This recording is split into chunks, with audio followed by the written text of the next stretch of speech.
పంచాయతీ గ్రామ పంచాయతీ ఎన్నికల్లో పోటీ చేసిన ఎడ్ల కిష్టమ్మ సర్పంచ్‌గా పోటీ చేశారు. గ్రామం కోసం అభివృద్ధి చేయాలనే మేము పోటీ చేశాం తప్ప వేరే ఉద్దేశంతో లేదని చెప్పారు వాళ్ళు. కాబట్టి వాళ్ళు మన ముందే ఉన్నారు ఇద్దరు భార్యాభర్తలు. వాళ్ళని అడిగి తెలుసుకుందాం. ఏ విధంగా గ్రామాన్ని అభివృద్ధి చేస్తారనేది. మీరు గ్రామాన్ని ఏ విధంగా అభివృద్ధి చేయాలనుకున్నారో మీ మాటల్లో చెప్పండి. మేము ఇప్పుడు మురికి కాలువలు ఓపెన్‌గా ఉన్నాయి సార్. మురికి కాలువలు ఓపెన్‌గా ఉన్నాయి. చాలా జనాలొస్తాం. మురికి కాలువ చాలా ఇబ్బంది ఉంది. ఆ మురికి కాలువలు తీసి అక్కడ ఓకు ఓపెన్‌గా చేస్తాము. మరి అంగన్వాడీ కేంద్రాలు కూడా చూసి అవన్నీ కూడా దృష్టి పెడతాము. రోజు రోజు ఊళ్ళోనే ఉంటాం కాబట్టి ఇవన్నీ కూడా చేసి ఇంకా ఏదన్నా ఊర్లో ఏదైనా చిన్న పనులు ఏదైనా ఉంటే కూడా వాటి మీద దృష్టి పెట్టి మేము ఇంతవరకు అనుభవం ఉంది మాకు. ఇప్పుడు కూడా ఇలా దవాఖానా లేదు.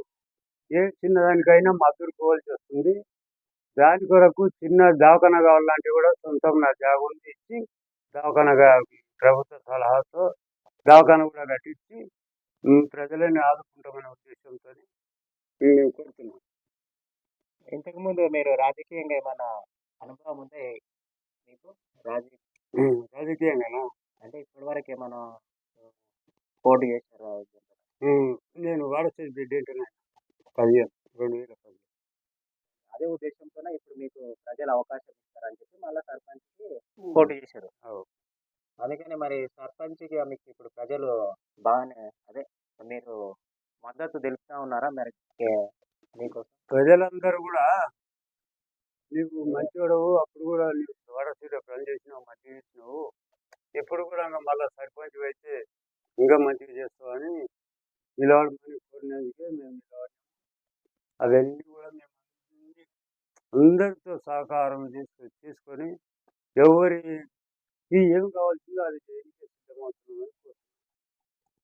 మరి ప్రజలకు మీరేం చెప్తున్నారు? మిమ్మల్ని మీరు ప్రజలకు మీరేం కోరుతున్నారు? మేము ఓట్లేసి గెలిపించమని కోరుతున్నారా? మేము ఓట్లేసి మేము గెలిపిస్తాం. ఇంతవరకు ఎవరేం సహకారం చేయలేదు. ఊరికి మంచి పనులు చేయలేదు, ఆడకాడ చేశారు. మీరు చేస్తే బాగుంటుందని అందరూ ప్రజలు కోరినందుకే నిలబడుతున్నాం. మొత్తం మీద అయితే కూడా మీరు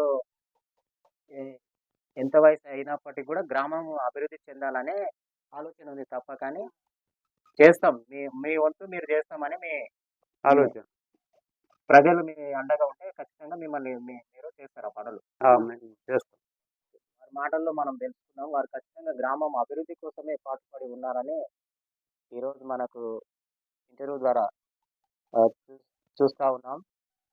మర్చిపోకండి, ఇలాంటి వాళ్ళకు మనం ప్రజలు ఓట్లేసి గెలిపిస్తే వాళ్ళు అభివృద్ధిని కొనసాగిస్తారంటే వారు హాస్పిటల్ నిర్మాణం కూడా చేసి ప్రజలకు అందుబాటులో తీసుకొస్తామని కోరుతా ఉన్నారు.